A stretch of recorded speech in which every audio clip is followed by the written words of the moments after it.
Glory, glory, Man United, and welcome to the Man United agenda. It's me, Reuben, here on this terrible Tuesday with Mr. B and Yaba, as always. Gentlemen, welcome, and to everybody in the chat, welcome. But first of all, we'll get the pleasantries through. Mr. B, how was your day? Long. I don't have long days very often, but I had a very, very, very long day today. So I'm hoping that you're going to cheer me up with some good news, Rebel. Although I doubt it because I've seen what we've been talking about in the WhatsApp group. So maybe somebody in the chat will be able to put a smile on my face. Absolutely. And Yaba, you have a very quiet doggy beside you today. How are you after your Tuesday?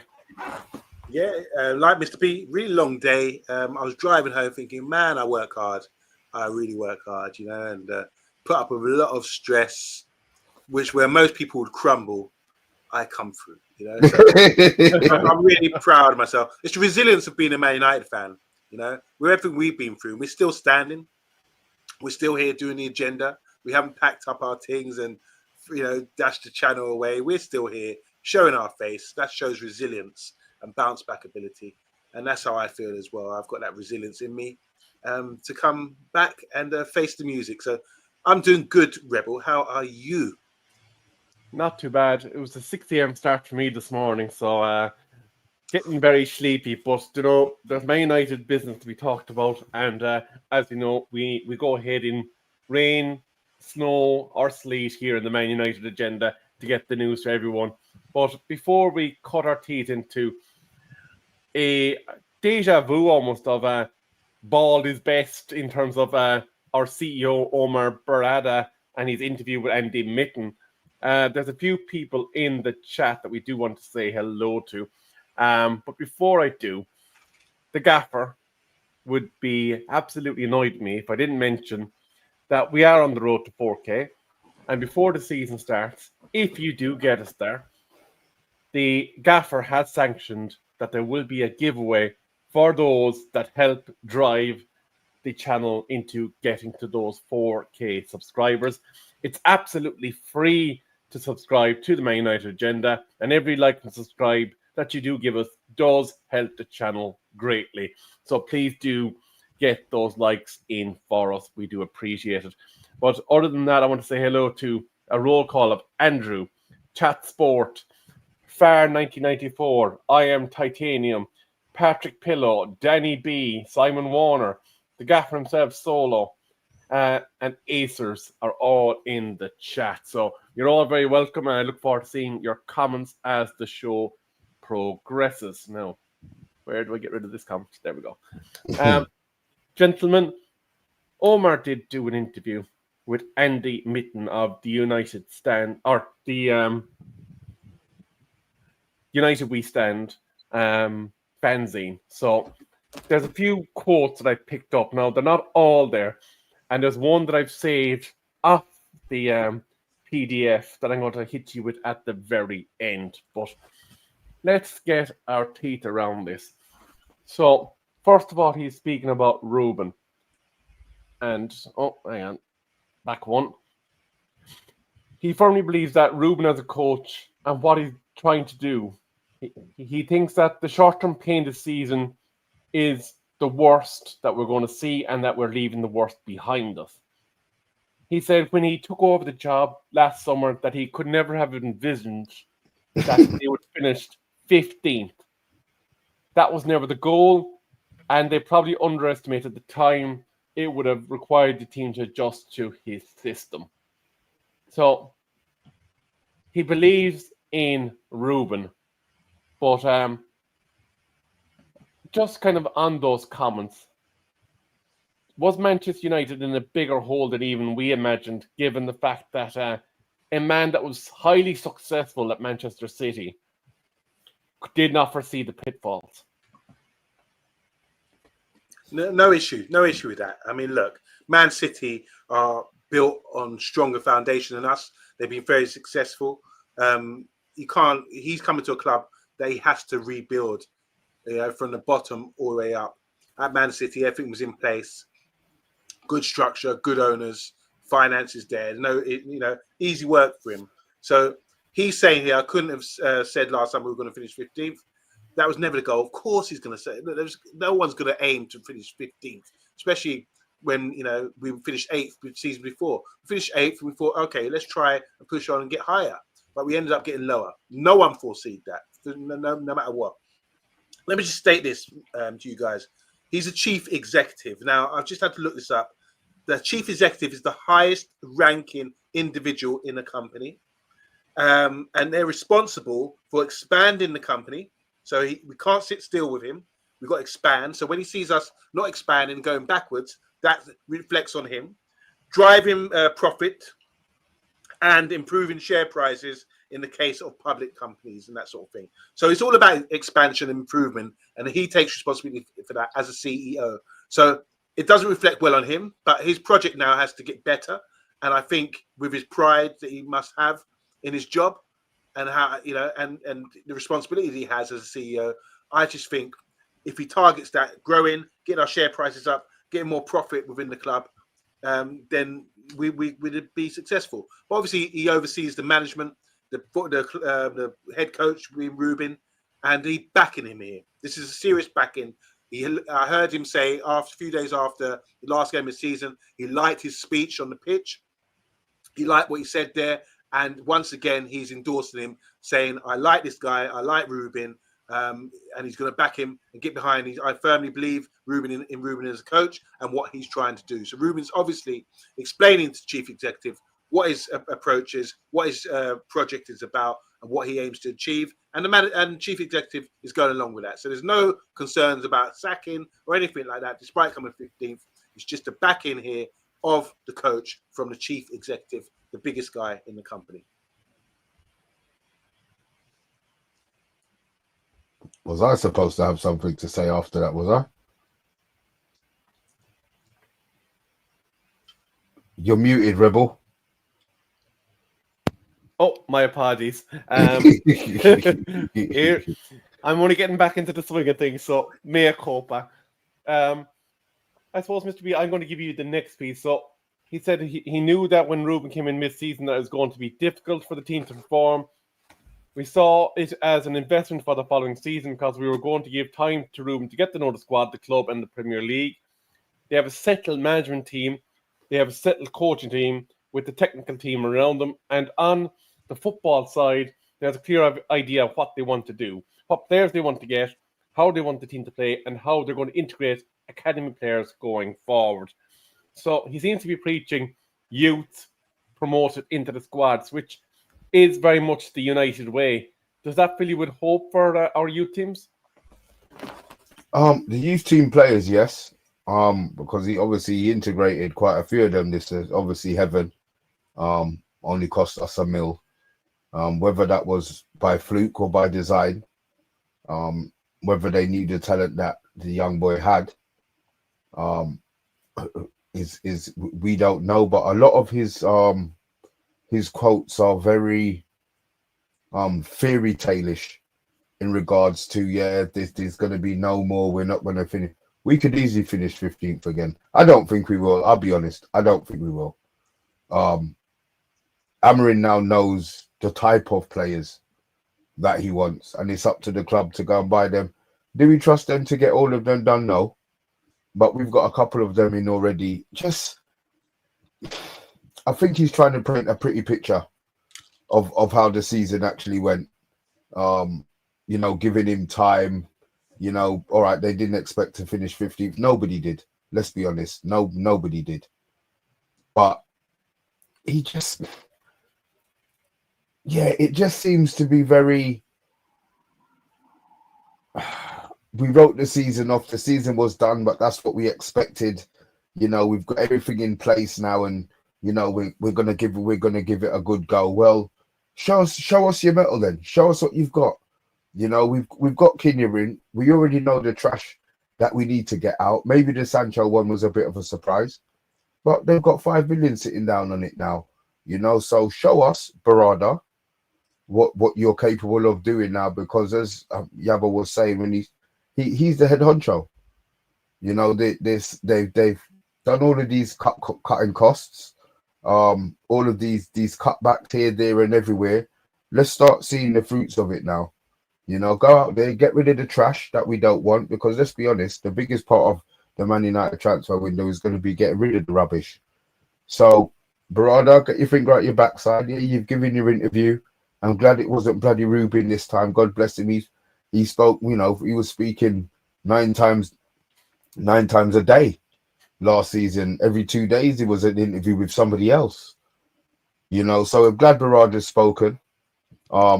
But as I said, I think he's tried to poo-poo over a lot of things, and I think he's just expecting us to accept that that's how it was. You know, they're gonna back him to the fullest. And the proof is in the pudding. We'll have to see. Absolutely. Yeah. You know, it's interesting. Look, they're saying the right things. I think the guys in the comments are a bit skeptical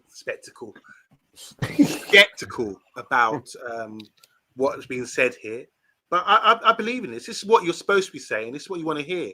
I mean, if you really break this down, what he's saying here, guys, look, he's saying it's like before, like an analogy I gave about Formula One.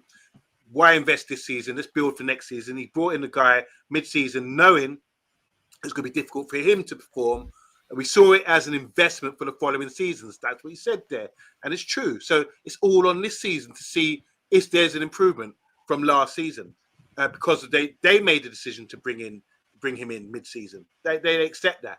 So they're taking responsibility, accountability for what they did, changing the whole structure of the club mid-season. And then, I don't know how you feel about this, but he's saying here we have a settled coaching team, settled technical team around them.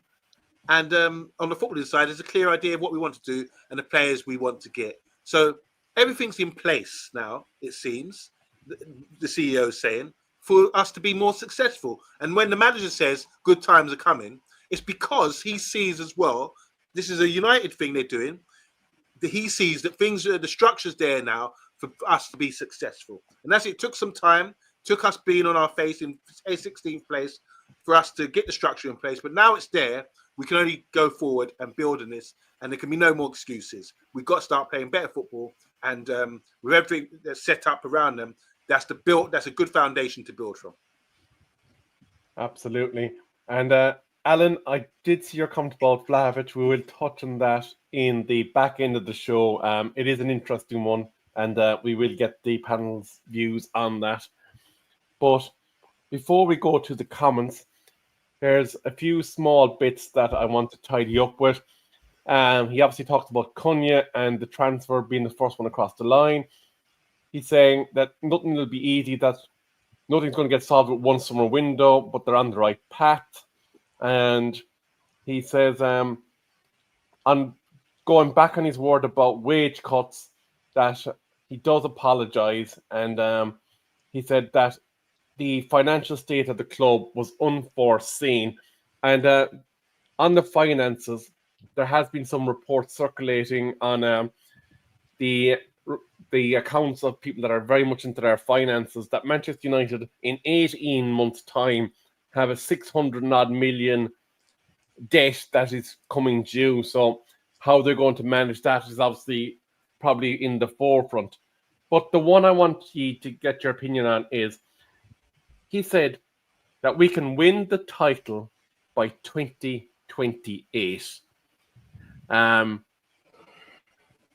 Is that an oversimplification of where we are as a club?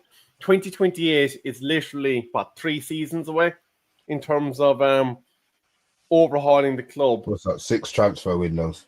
6 transfer windows. Do you think that Amarim is going to be here in 6 transfer windows? You know, they've got to start talking about giving him extending his contract first. You know, because if that's what they want, and they want the continue. Contingency. Continue. When they want it to continue to be all the same, then they can't sack him. They have to back the man. So it's going to be interesting what happens in 6 months. You know, the fixtures are out tomorrow. We're all going to be losing our mind trying to work out how much points we're going to get before, how much games we're going to lose before Amarim gets the sack. But they need to move forward. As I said, this is all good talk. This is all good PR. It's about time he's actually spoken, but I think a lot of it is bullshit. You know what's really interesting? Look, this is what we want to hear about winning the title.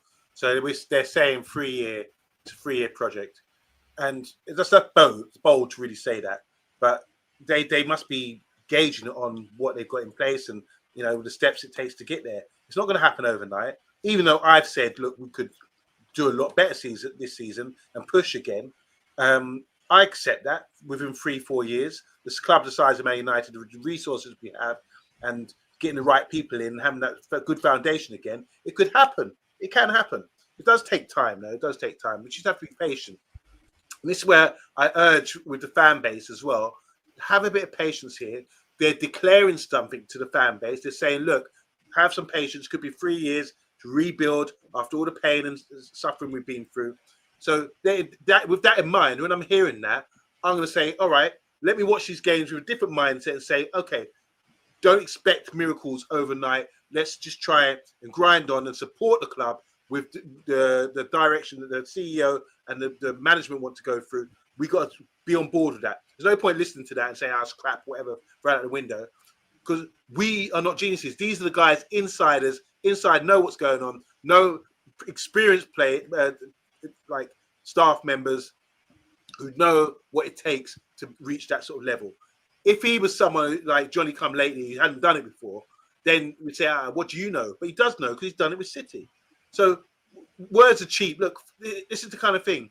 This is the frustration we have to get. But I urge you, Farn 1994, I'm urging you, I'm talking to you directly now. I'm urging with you, just have a bit more patience. This is what he said. We understand this is what the patience that we need to get there. So I'm going to go with that mindset, be a bit positive and say, all right, even if A bit. and make some improvements, we've got to make some improvements for sure. But 3-4 years' time is realistic based on where we are at the moment. And I trust the judgment. Really?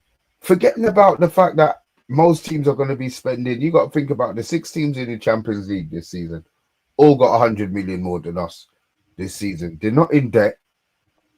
I don't see. I know you're forever positive, Yabba, but I just can't see it. I just cannot see how we can be. Well, look, if that's going to happen, then guess what? We need to be qualifying for Champions League this season to close the gap financially. Look at that. Let's say, Simon Warner. All respect to you. Good. I like you, bro. He's saying here, no improvement after the first 5 games. Then showed him the exit door. I will get in touch with the others who can take over if Amarin gets the sack. So this is the pressure. The CEO just said, let's wait 3 years. That's the projected target we're going to have to win the league. But you guys as fans are saying 5 games. Do you see where we're at? We're not on the same page. I'm glad I hear these comments from the CEO. I think, all right, they've got more insight into what's going on. But we're saying 5 games in, we want them out if they don't succeed. Football is a funny old game, as Jimmy Hill used to say. Or not Jimmy Hill, Jimmy Greaves. What am I talking about? Jimmy Hill, yeah. Jimmy Hill. Yeah, but I do love your optimism. But I think you're oversimplifying the comments of our CEO. He said that United, the club, should be in a position that is challenging for league and winning league in 2028. It did not, he has not, or never did state that may be with Reuben Amarin driving the bus, to quote the Oli at the wheel connotation our rival fans used to throw at us. So I think it's fair comment that our wonderful viewers would expect to see improvement out the gate. Now, I'm going to preface that by saying that we need to get our business done so that Reuben can work with those players and integrate them into his strategies. So at the moment, the eye of review is sitting on those that are negotiating the transfers for Reuben, those that are responsible for getting players across the line.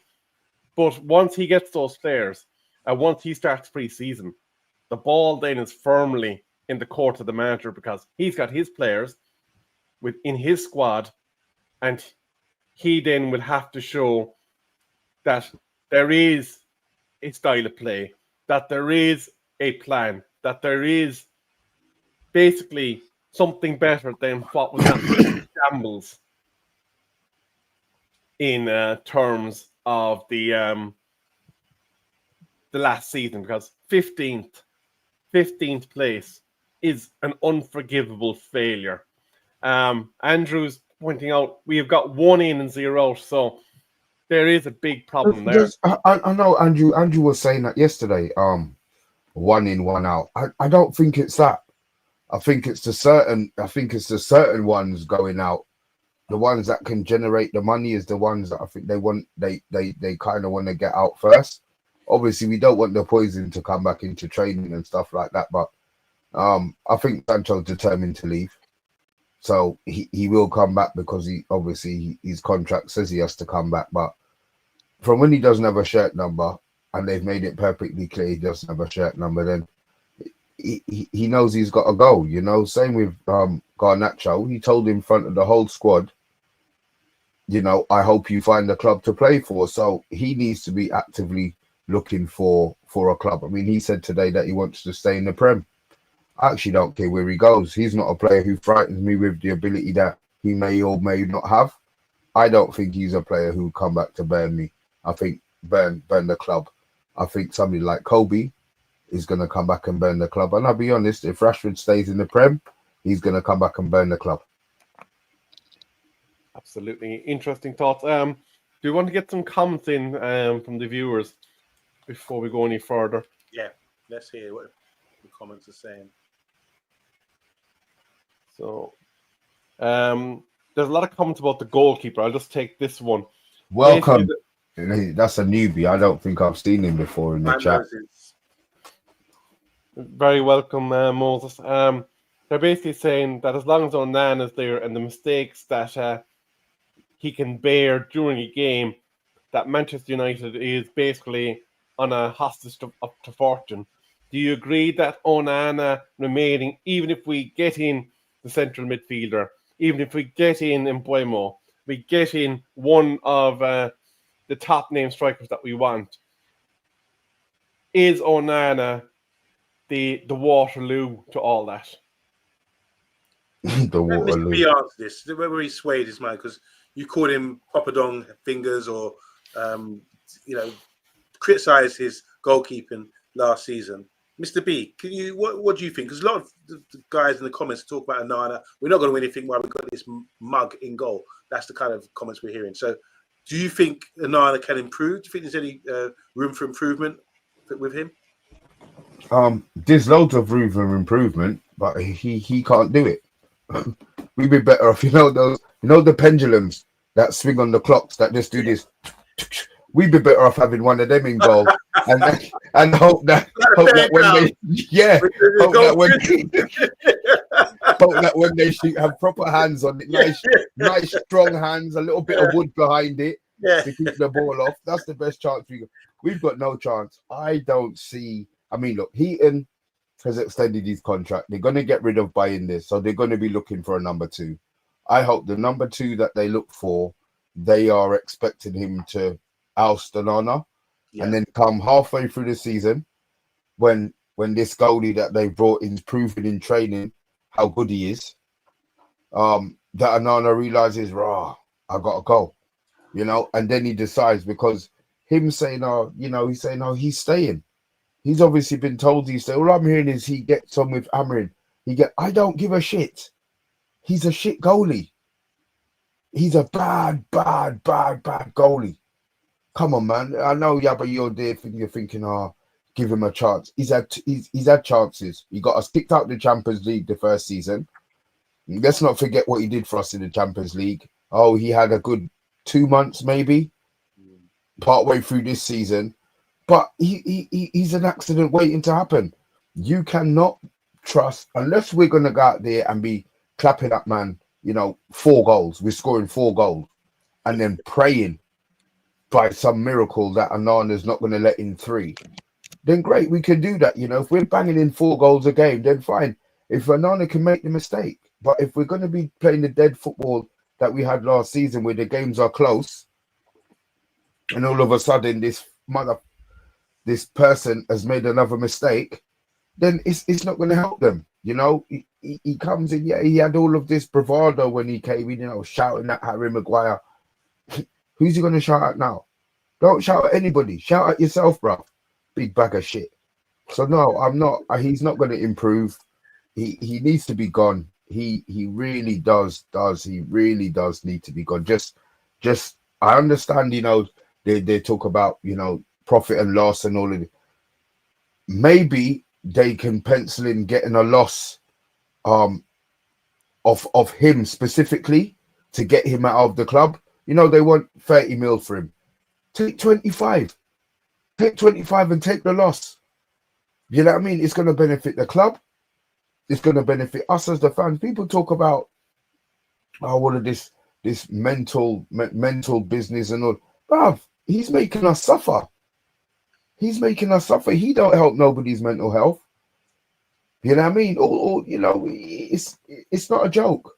It's not a joke. And those players behind him, those defenders who are breaking their arse, I mean, they don't even want to pass the ball back to him because they're so scared what's going to happen. So, and the way that he plays, all of this, they want to be passing him and using the man.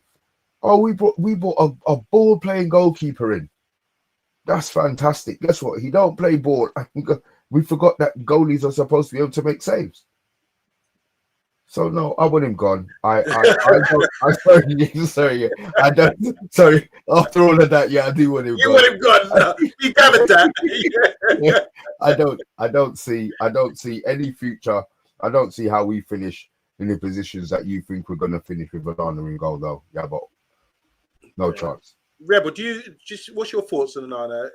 Give him any opportunity this season? Because you said what Mr. B had to say. I mean, the comments don't want him either. But is there any opportunity for him to turn this around? Here's the thing. I'd probably let Tom Heaton start before him at this stage. No, did you see what Tom Heaton did? No.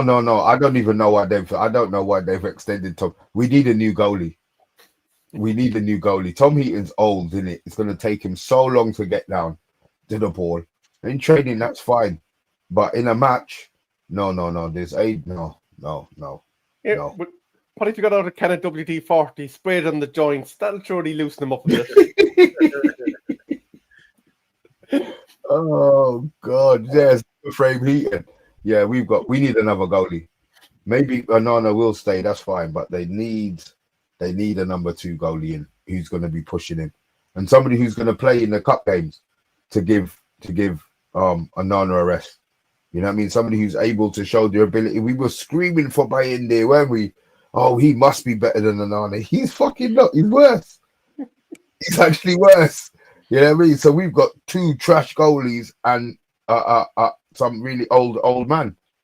What about VTech? Obviously, I think Rebel, you showing us the reserve goalkeepers that we got in the squad. The guy, was he at Leverkusen and he came back? Is that right? No, that's a different fella you're thinking of. Who am I thinking of? We sold someone to Leverkusen and a Czech Republic keeper we had on our books, and he was ended up playing top league in Germany. Hold on. But who's to say? That was Kovar. Kovar, that's who I'm thinking of. Yeah. But goalkeeper definitely is an issue. I think what you need to do is put some pressure on Onana, make sure, because he's number 1, he makes mistakes, he still gets played. It's got to get to the point now where we're in the 3rd season now. You can see the fans are frustrated with him. He really needs to make it up to fans, and if he's going to become a club legend, which it doesn't look like it now, but we've seen other players turn it around, like Maguire, who was written off, and now people through gritted teeth say they like him, they respect him. So it'd be interesting to see what he does this season, and can he, if we got an improved side, like Mr. B mentioned there, if we're scoring more goals, less pressure, we've got more of the ball, then the other team can't score. Do you understand what I'm saying? So Onana can gain confidence from that. But when Onana, as a goalkeeper, comes to a side that aren't playing well, and then suddenly the spotlight's on him for every little error, and we're not keeping the ball, we get a lot of shots on our goal, that's when the character was shown that he couldn't stand up to that. So playing in a good team like he did with Inter Milan, where he's dominating the Italian league, getting to the Champions League final, and playing for a good team like Ajax, where he was the best team in the league, maybe he had more confidence based on that. Playing for poor team like United, under pressure, he shows some cracks, most certainly. So it'd be interesting to see what happens next with the goalkeeper situation. Absolutely. I was going to go into another Athletic article about transfer news, but I'm going to skip directly to a comment about Vlahovic, and then I'm going to read out a United fan's satisfaction rating if we got certain signings. I want to know what you think after. So the story around Vlahovic, the 315,000 per week striker at Juventus, is that he's looking to get out of Italy and that he would be available on a loan with an option to buy. Now, he does have a gargantuan wage bill associated with him, but on a one-season rental, if spending 60, 70 million on Ekatiki or Gyökeres is off the cards, is that an improvement for Manchester United in striking position?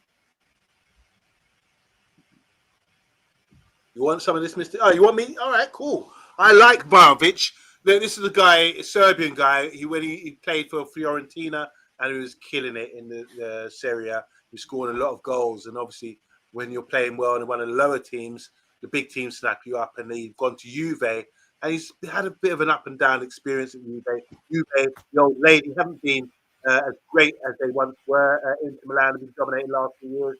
So he hasn't really smashed it at Juve as you would have expected. He's left-footed. He's kind of strong. He's got good, intelligent movement. Gets on the end of things, and can hold up the ball pretty well as well. But I don't know whether he'd be suited for the Premier League. I watched him when England played Serbia. I think it was in the Euros maybe last year. Did they play Serbia maybe? I watched him closely against our defenders. He's just not electric. He hasn't got that electric pace. Hasn't got that superior strength or anything superior. He's just intelligent and a good finisher. That's what I like about him. I've seen so for example, if we're raiding down one side of the box, one down the left or down the right, he's sort of guy, unlike Rasmus, who would make good movement, good striker movement in the box to get away from the defender, just to get that yard or that bit of space to finish. He can finish really well with his head in sort of 6-yard box with his touch, little flicks, touches, and he's got a good left foot. So I haven't considered him, to be honest, because I didn't think he was on a radar. But as Rebel's saying there, talking about a loan deal, which could cut prices and get us a goalkeeper maybe or strengthen in other areas, it would be suitable for one season for a loan. But as we say on this channel all the time, Italians don't work with Man United. We can't think of many Italians or Italian-based players who have come over to play for Man United and blended in really well. So 10 goals in we do a bet. How you doing, bro? 10 goals in the Serie A is not bad.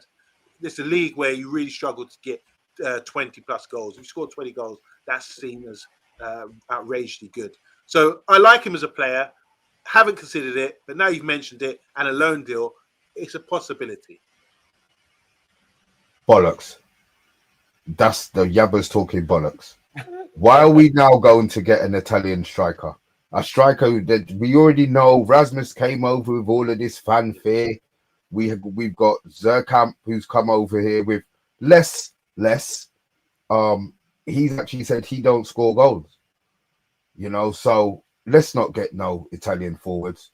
Let's get somebody who knows what they're doing. I mean, he stank out the whole of. They've been trying to get rid of him from the beginning of last season. So he scored 10 goals. That's great. And now they want to palm him off to us. No. I don't think we need anybody cast off. Let's buy players who the clubs don't want to sell or are happy to sell, not giving away.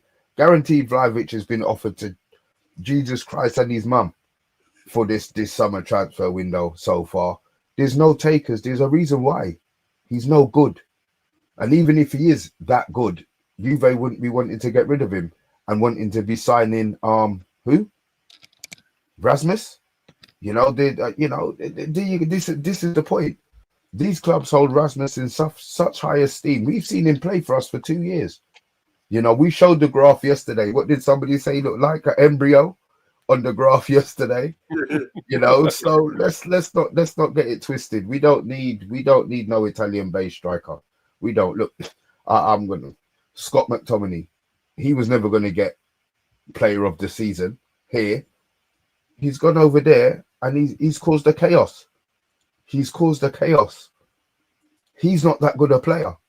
We've seen him, can't pass 10 yards. Obviously, they found a role for him to play where he just runs into the box and scores. That's fine. I'm not going to take away his ability. He's a professional footballer, and obviously, they found a role for him to play. And as a manager, that's what you do.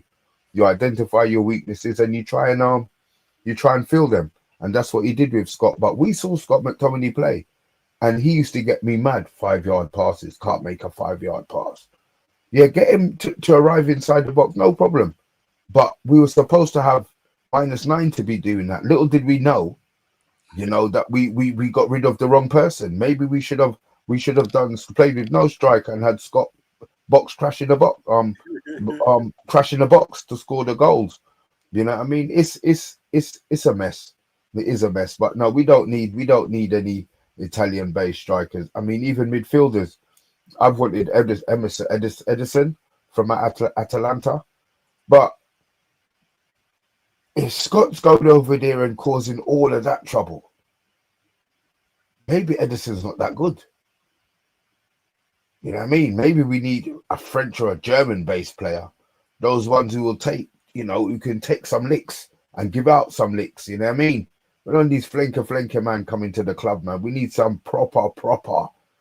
I want some. I nearly swore again. I want some proper blokes, especially in midfield. Because if Bruno's going to be playing in there, Jesus Christ, we're going to need something. Yeah, I hear you. I just wanted to mention as well, because Solo has been on my case to mention that we are on the road to 5K or 5K. I wish 4K subscribers, and if we get there before the start of the season, one of you will win a Manchester United kit of their choice. Can I just put it out there? As a paid up member of the channel, I am allowed to win. No, don't laugh, Rebel, because I'm seeing what's going. No, I'm seeing what's going in the WhatsApp group. Calm and Errol, I can see the conversations going on. No, I am allowed to win. And guys on the channel, if I win, it's tough. And if you say it's fixed, then yeah, fine, I fixed it. That's just the way to quit that. I'm joking, but yeah, I would like to enter, and I would like to have the chance of winning.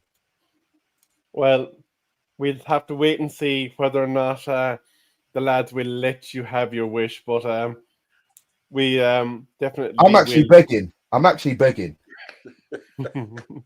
But there's just the shameless promo that I'm just going to throw up right there. Oh, is that the new shirt? Oh my God! So that's the new shirt, isn't it? The away shirt. It's disgusting. That black one, I don't know what they did with that. I think it's disgusting. Yeah, I like the. Is that blue shirt the goalkeeper shirt, right? Yeah. Okay, I was going to say it. You can't actually. Yeah, well, you could wear that. I want to actually mention something about the goalkeeping shirt. Obviously, there are Manchester United fans that are big fans of goalkeepers and aspire to be goalkeepers, and they invested their hard-earned pocket money in buying Onana's goalkeeping shirts. But last season, there was 2 of them brought out, and the second one was not worn one single time throughout the entire season. Not one single time. Did they mug off the fans by making them buy? I'm not being funny. How much man's gonna buy an Onana shirt? No. Let's be honest. He's been our worst player, and if the son as a goalkeeper, as a dad, just get him the color of shirt. Don't get a name on it. Why are you going to do that to your son? And then he has a bad game and everybody's laughing at him. He's guaranteed to get cussed and teased because big man ain't going to wear it. So it's going to be, 10, 11-year-olds. Oh, he's got an Onana shirt and he makes a mistake. Oh, you play just like Onana. I see, Samuel. I disagree. I don't like the new black one at all. I think it looks terrible. Which one would you pick then out of the shirts available? The white one. For some reason, I like white. I like the white shirts. I'm not too fond of but that black one. Ooh, Rebel, which one would no, you I'm buy really not if you had a feeling that choice? black one. I am waiting to see the final prints of the away and third choice one. But over the last couple of seasons, the third kit that is rarely ever worn, it does kind of be my favorite. But the one thing, and somebody else just mentioned it in the chat, the black one brings me back to the Cantona days. Yeah, definitely. It does, Like, but it's not the same. It just doesn't look the same. Okay. Just want to say, like, black does make you look slimmer. Black makes you look slimmer, doesn't it? So I would definitely get the black one for me. I don't need to look any slimmer, bro. I look like a sneaker. By the way, talking about footballers and Man United footballers, I've saw some footage of Cunha today playing Brazilian football on the concrete. Oh, did you see it? Yeah. Street football, And yeah. at first, I didn't realise, but at first I thought, who's this guy? Because you see people doing tricks and playing futsal and doing his skills. And I saw him doing all this stuff and I didn't realise it was him. And I thought, that guy ain't going nowhere. The defender was holding him up. He wasn't trying to get yard, trying to beat him for skill. Wasn't going nowhere. And then I tuned in. I looked a bit closer. And said, oh, it's Cunha. And then he done a little flick at the end and helped his teammates score a goal. But he looks in good shape. I mean, footballers these days, it's not the days of Gaza and Sammy Lee. Footballers always got the abs, get ripped. They're shredded and looking big and strong. And Cunha looks like he's a beast. He's just definitely a beast of a player. And I'm really looking forward to it. I think he's going to give us some excitement next year with that Brazilian kind of flavour that he has. So, yeah, I'm all for it, man. Getting more and more excited about our forward line and what we're going to do in the final third this year. Actually, for those that are interested in Euro Millions, apparently it was won in Ireland. It wasn't by me, so I'll still be here tomorrow. Sorry. To finish up, I want to bring up this screen here. This is one of the Twitter viewers' comments that if Manchester United were to get their main targets and if they lined up like this, how successful do you think the window would be? Emi Martinez in goal. None. We don't. We're dead. Look at our central midfield. No, that's dead. No, we don't get nothing. We don't get it. We won't get it. We need an extra. We need, whether it's Agate, it's going to be Agate. Let's be honest. Bruno's captain. He's going to be playing. We need another midfielder. We probably need two, just in case the one that we try and get doesn't work. But I don't see any improvement in it. Martinez is obviously somebody who he thinks we're going to buy. The fact that the person who did this hasn't put a central midfielder in it is because we haven't been linked with the central midfielder. Ekatike he's put in now because he's vexed that Gyökeres isn't available anymore. We need a central midfielder.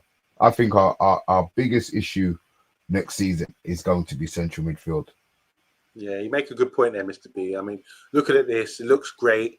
If you're playing a game of FIFA or Championship Manager, but I'm just thinking in the defensive style things, I can imagine it being a back five and two in midfield, just getting swamped. These other guys, the number 10s there, Cunha and Bremo, they're more forwards, to be honest, than they are midfielders, attacking midfielders. Where's Mason Mount? Where's Xerxes? Guys, it's interesting this. So obviously we can rotate and turn it around, but I just worry a little bit. It's an attacking side. I'll give you that. We need to keep the ball if we're having this sort of free up front like this. I say free up front because they are forwards. They look like forwards to me. I just think we need to keep the ball better and dominate teams better more, and then it can come on. Who doesn't keep the ball in this team? Agate. Dorgu, I would worry about him keeping the ball. We've got Martinez back. I think Martinez is someone who can give us more control in defence. We've keep bringing the ball out, playing the ball between the lines. He's got a wicked left foot.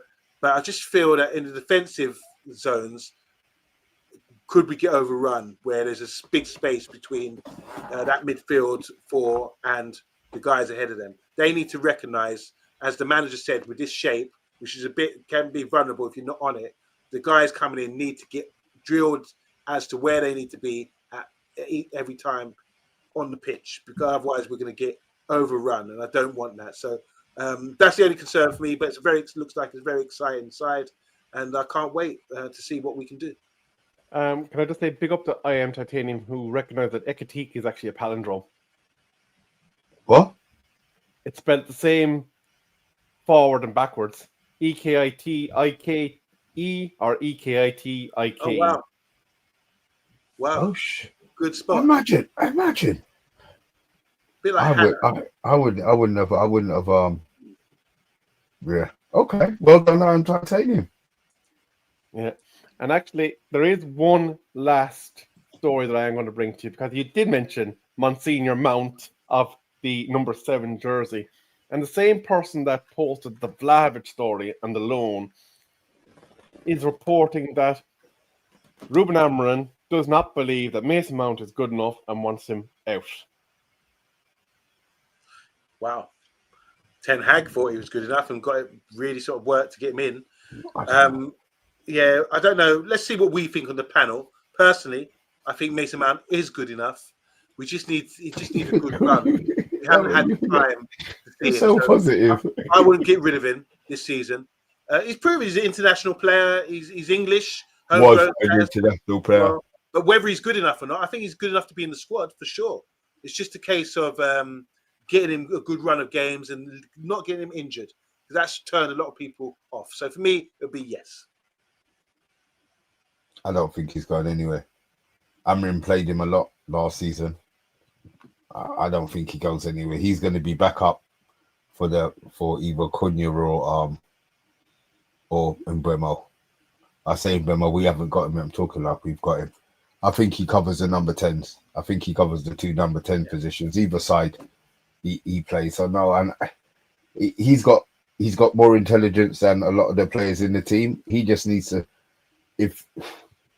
Obviously, I still think he's playing with the handbrake on, just because he's been injured for so long. I mean, you look how the club mollycoddled him. You know, he was getting 6 minutes here, 7 minutes here. You know, we're thinking, we should be starting this game. He should be starting that game. They've taken their time with him. He can't afford to get injured again. He cannot afford to get injured. Pre-season, he's got to go out there, forget about the injury, and just go out there and play. Take the handbrake off and see what he can do. I mean, look, he might be there one more season. He might only be one more season. This story could be right, but I look at the amount of games and the important games that Amorim sort of played him in. I think he stays. I don't see him going anywhere. Yeah, no, it's going to be an interesting one, but the way I'm looking at it is, if we're looking at a situation for Mbeumo and Cunha are starting 2 in behind the striker, that is a very, very expensive bench warmer. Yeah, but we need depth, don't we? You know, and it's up to him not to warm the bench. At the end of the day, everybody comes in there with a clean slate. Yeah, we know what we want the team to be, and we know who we want to be playing. But you know, if Mount comes off the bench or he starts the season, you know, maybe Mbeumo, you know, is injured, or Cunha. I don't want it to be, if one of them has to be injured, just for my story, that is, then I'd rather it was Mbeumo. And Mount starts the season and he's banging, or he's getting the assists, or those chances, the cutbacks that he was missing last season, he's now putting away. I would like to think that Mbeumo would have to wait. You know, I would like to think that he would have to wait. Yeah, he might be upset, but we need competition for places. So Mount going, I think weakens what we can offer. To be honest, I'd rather have 4 10s, you know, two strikers. I want double for every position. That's what I want going into the season. And then obviously we've got the youngsters. I mean, look, we're not talking about Kobe. I have no idea where he fits into this, and maybe he will be one of the 4 guys moving forward. You know, Chelsea are still sniffing about, and you know, they're gonna, at some stage they're gonna splash the cash that they've earned from this World Club Cup that they're in. So 2.5 months is a long time, boy. Absolutely. We have been going for roughly 50 minutes in what has been a slower news day for Manchester United Football Club, but there was still quite a bit to get our teeth around. There is 74 of you, 78 of you actually in the chat between YouTube and X. And to the 41 wonderful viewers on X, I would like to invite you to take a trip over to YouTube, find the Man United Agenda, give us a cheeky little like, a cheeky little subscribe. They're completely free to do. And if we get to 4,000 subscribers before the first game of the season, there will be a giveaway for a Man United shirt. So do please come over and support the channel. We do appreciate it. And all your support does help improve the channel.